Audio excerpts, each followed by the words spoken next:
এবং এটি মুজিবনগর এই নামটি কিন্তু তাজউদ্দিন সাহেবের দেয়া।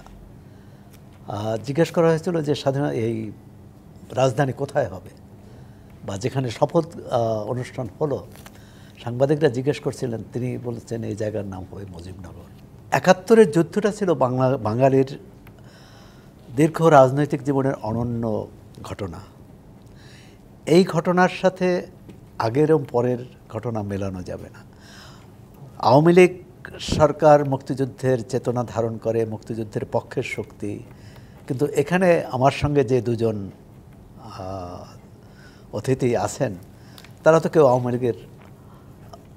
লীগের নন বা আওয়ামী লীগের নন, তারা কি মুক্তিযুদ্ধের পক্ষের শক্তি নন? ৭১-এ কতিপয় রাজাকার, আলবদর এবং স্বাধীনতা বিরোধী ছাড়া এদেশের আপামর জনসাধারণ মুক্তিযুদ্ধের পক্ষে ছিলেন। পরবর্তীকালে যদি বিভাজনের যে বিষয়টি আসছে সেটি হচ্ছে যুদ্ধ শেষের প্রাপ্য নিয়েই বিভাজন।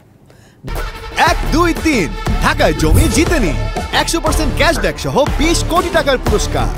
নীতি আদর্শের ক্ষেত্রে খুবই কম এটি কাজ করেছে।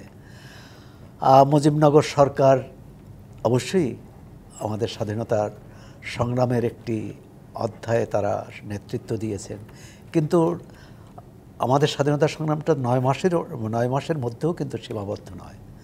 আপনি যেমন সূচনায় বলেছিলেন, পলাশীর প্রান্তরে ১৭৫৭ সালে যে স্বাধীনতার সূর্য অস্তমিত হয়েছিল, সেটা নতুন করে যদি আমরা বৈদ্যনাথ তলায় সেই নতুন সূর্যোদয় দেখি, তাহলে দীর্ঘ সংগ্রাম, আন্দোলন, মানুষের আত্মত্যাগ। সুতরাং ব্রিটিশ বিরোধী আন্দোলন করেছে, সেটাও স্বাধীনতার সংগ্রামী তারা। পরবর্তীকালে পাকিস্তানের শাসকদের বিরুদ্ধে, পাকিস্তানের শোষকদের বিরুদ্ধে, পশ্চিমাদের একাধিপত্যের বিরুদ্ধে যে লড়াই, সেটাও স্বাধীনতার সংগ্রাম। ৭১-এ সমগ্র জাতি ঐক্যবদ্ধ হয়েছিল বলেই কিন্তু মুক্তিযুদ্ধ সফল হয়েছিল। তো যুদ্ধের একটি প্রক্রিয়া ছিল। বঙ্গবন্ধু গ্রেপ্তার হওয়ার আগ পর্যন্ত একটি প্রক্রিয়ায় নেতৃত্ব দিয়েছেন, নির্দেশ দিয়েছেন, কিন্তু তিনি যখন গ্রেপ্তার হলেন পাকিস্তানি সেনাদের হাতে, এরপর তো আর তিনি সশরীরে নেতৃত্ব দেওয়ার সুযোগ ছিল না।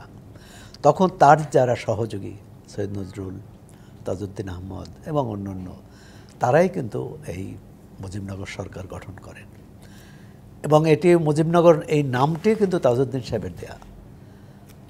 জিজ্ঞেস করা হয়েছিল যে এই রাজধানী কোথায় হবে বা যেখানে শপথ অনুষ্ঠান হলো, সাংবাদিকরা জিজ্ঞেস করছিলেন, তিনি বলেছেন এই জায়গার নাম হবে মুজিবনগর।